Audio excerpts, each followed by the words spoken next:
सीता की सौतेली माँ और उसके पापा कृष्णा एक भैंस को खरीद के घर लेके आए। अब तुम्हें बाहर से दूध खरीदने की ज़रूरत नहीं है। तुम्हें जितना भी दूध चाहिए वो ये भैंस तुम्हें देगा। हम जितना भी दूध लाए सब तुम्हारी बेटी पी जाती है। अब हम जितने भैंस लाए क्या फायदा।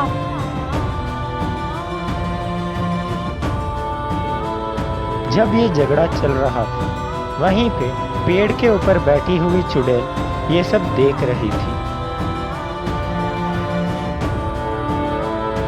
वो रात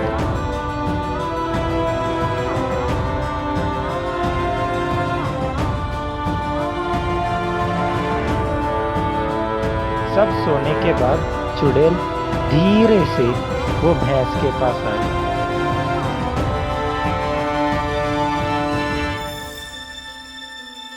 हम कितना भी काम कर ले ये दुष्ट मनुष्य को इसकी कदर ही नहीं है। ये क्या कह दिया तुमने? मैं ये पेड़ पे रह के चोरों से इस घर का रक्षा करूंगी। तुम उस दुष्ट मनुष्य को दूध देते हो जिससे उनको शक्ति मिलती है, लेकिन उससे हमारा क्या फायदा है। सही है। देखो इस ठंडी जगह में ओढ़ने के लिए कुछ गर्म चीज भी नहीं है।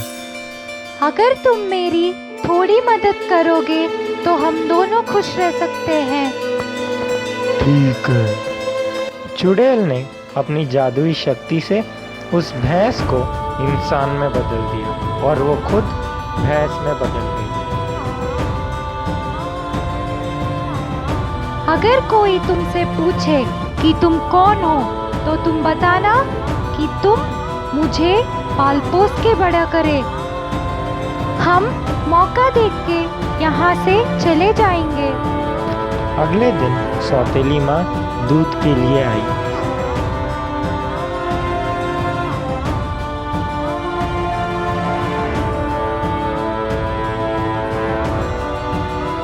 ये भैंस रात से नहीं सोई है तो ये आज दूध नहीं देगा। हे सौतेली माँ, तुम्हारी सौतेली बेटी को इधर भेजो, उसके साथ मुझे बहुत काम है। जल्दी से सौतेली माँ सीता के कमरे में गई। बेचारी घर से बाहर ही नहीं निकल रही हो। थोड़ी देर बाहर जाके खेलो। सच ही मान के सीता नीचे खेलने के लिए आई।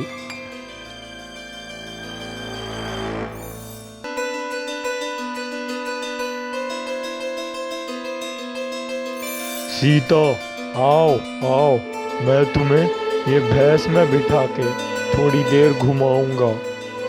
ठीक है कह के सीता वो भैंस पे जाके बैठ गई। वो भैंस चुड़ैल भैंस में बदल के हवा में उड़ गई।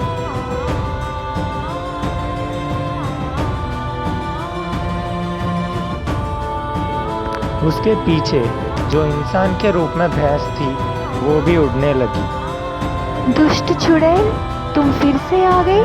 अब तुम मुझे नीचे नहीं छोड़ोगे तो मैं अपनी माँ को बुलाऊंगी। सब मुझे ही धमकी देते हैं, जिसको बुलाना है बुला लो।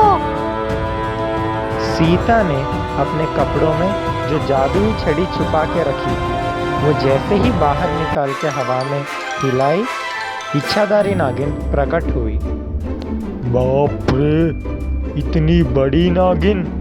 मुझे कुछ नहीं चाहिए, अगर जिंदा बचा तो जाके अपना घास खा लूंगा। ऐसा सोच के वो भैंस वहां से नीचे भाग गई।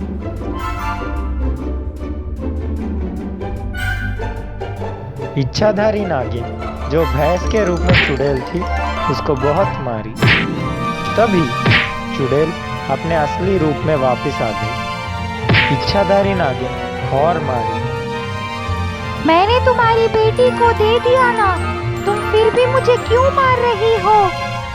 तुम यहाँ रुकती नहीं हो ना, इसीलिए जो तुम आगे गंदे काम करने वाली हो, उसके लिए भी मैं तुम्हें अभी मार रही हूँ।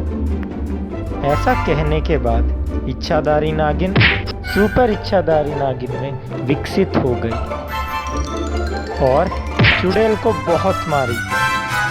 ये मार चुड़ैल सह नहीं पाई और वहां से भाग गई।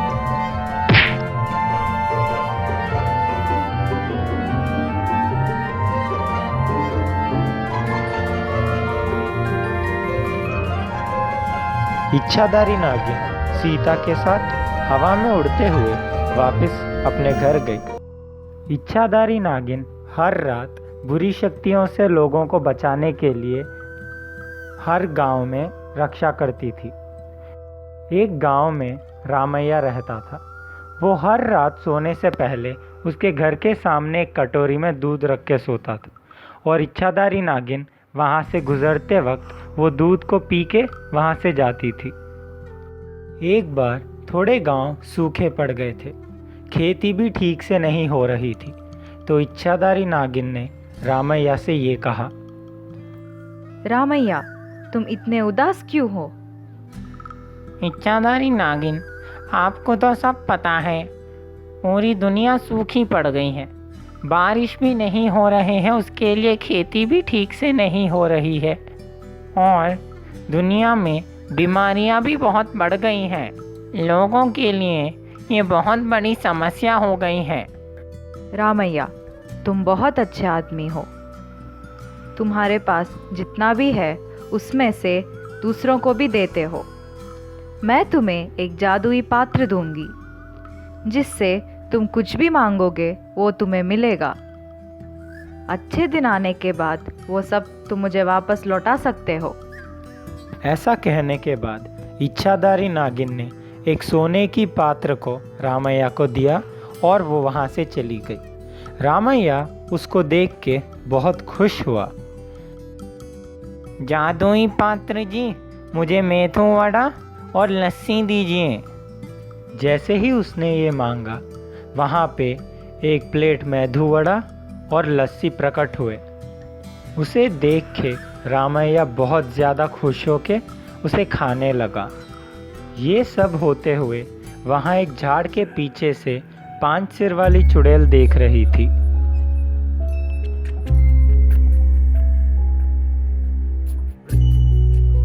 मैं यहाँ भूखी मर रही हूँ और उस इच्छाधारी नागिन ने पात्र उस बेकार रामैया को दे दिया।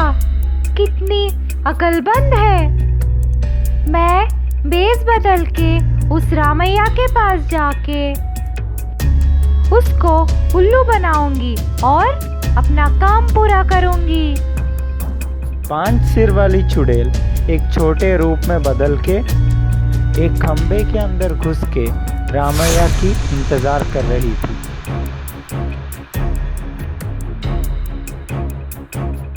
अगले दिन रामैया सुबह उठ के उसकी जादुई पात्र को लेके बाहर आया। रामैया, ओ रामैया, इधर इधर देखो, मैं इस कमरे में हूँ। रामैया उस तरफ देख के, कौन हो तुम? मैं तुम्हारी पूर्वजों की देवता हूँ। वो कैसा हो सकता है?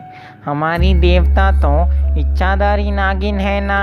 मूर्ख, मेरे बातों का को कैसे काट सकते हो? चुड़ैल एकदम से उसके आंखों में से आग के गोले छोड़ रही थी। रामैया के हाथ में जो जादुई पात्र था वो टुकड़े टुकड़े हो गए। मैं तुम्हारी पूर्वजों की बहुत शक्तिशाली देवता हूँ। तुम मेरे बात मानोगे तो मैं तुम्हारी जादुई पात्र ठीक कर दूंगी। ठीक है, मैं तुम्हारी बात मानूंगा। तुम बस मेरी जादुई पात्र को ठीक कर दो। और तब चुड़ैल ने दूसरे किरण वो जादुई पात्र पे डाले और वो जादुई पात्र ठीक भी हो गया था और इससे रामैया बहुत खुश हुआ। तुम मेरे लिए 4 मुर्गी और 2 बकरियां लेके आओ। जादुई पात्र जी, मुझे 4 मुर्गियाँ और 2 बकरियाँ दीजिए। तब भी वहाँ पे मुर्गियाँ और बकरियाँ प्रकट हुई और चुड़ैल ने उनको खा भी लिया। अगर तुम मेरे बारे में किसी को भी बताए तो उस जादुई पात्र के तरह तुम्हारा सर भी 1000 टुकड़ों में फोड़ दूंगी। ऐसा कहकर चुड़ैल वहाँ से गायब हो गई। वही दिन के शाम में रामैया कुछ काम कर रहा था। रामैया, इधर देखो, मैं इस दीवार में हूँ। रामैया वो तरफ देखा। रामैया, सुबह जो मैंने खाया वही बहुत ज्यादा हो गया। तुम मेरे लिए सेब, संतरे और दूध का बोतल मंगाओ। ये चीज़ों को रामैया ने जादुई पात्र से पूछा और चुड़ैल ने उनको खा के वहाँ से गायब हो गई। थोड़ी देर के बाद इच्छाधारी नागिन वहाँ पे आई। रामैया, क्या हुआ? तुम इतने उदास क्यों हो? मैंने तुम्हें जादुई पात्र दिया था ना। रामैया ने उसके साथ जितना भी हुआ वो सब इच्छाधारी नागिन को बता दिया। इच्छाधारी नागिन गुस्से में पहले खंबे को मारा और वो टुकड़े टुकड़े हो गई, पर वहाँ कोई भी नहीं था। फिर उसने दीवार को मारा, पर वहाँ भी उसे कोई नहीं मिला। रामैया, देखने से लगता है कि ये सब तुम्हारा भ्रम है। डरो मत, सावधान रहो।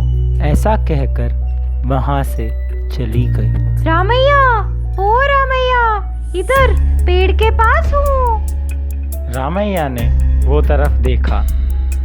मैंने कहा था मेरे बारे में अगर किसी को भी बोलोगे तो तुम्हारा सर 100 टुकड़ों में टूट जाएगा।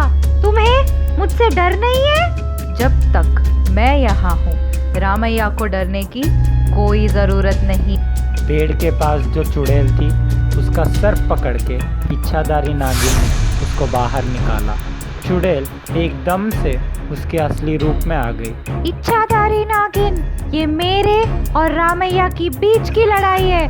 तुम अपने काम से काम रखो और यहाँ से जाओ। उनसे मत लड़ो जिनके पास ताकत नहीं है।